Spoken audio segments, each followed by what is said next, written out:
Pet Pals is highlighting adoptable animals at the St. Joseph Animal Shelter. This week I met two kittens named Blistex and Dior, who is looking for a forever home. News Press Now is back here at the St. Joseph Animal Shelter with Aubrey Couch. Aubrey, who do we have today? We have two adorable little kittens. This one here is Blistex. She is a female. And then this is Dior. He is a male.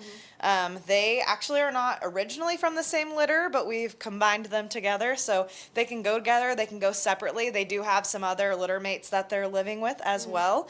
So we've got lots of different kittens to choose from right now. Awesome. I was going to say, you guys still have a lot of kittens from a couple weeks ago? Yeah, we still do have quite a few kittens to choose from and lots of adult cats and dogs and puppies as well. We are going to be running an adoption special leading up to the 4th of July as well. So July 1st through July 3rd.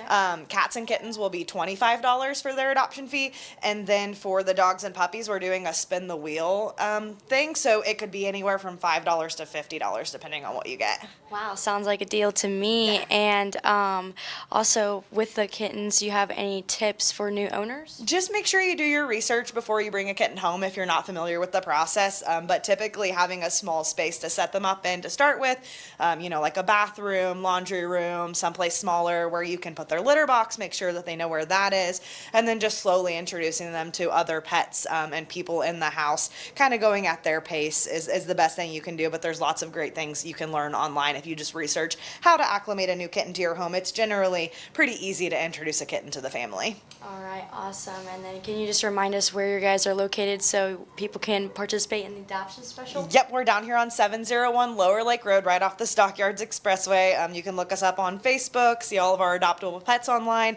but you can just bring the whole family down when we're open and meet whoever you're interested in, and we'll process your adoption and send them on home with you if you find the one. All right, awesome. Thank you, Aubrey. As another reminder, you can visit petforyou.com or Friends of the Animal Shelter of St. Joseph on Facebook to see available pets and keep an eye out for next week's Pet Pals Pick of the Week.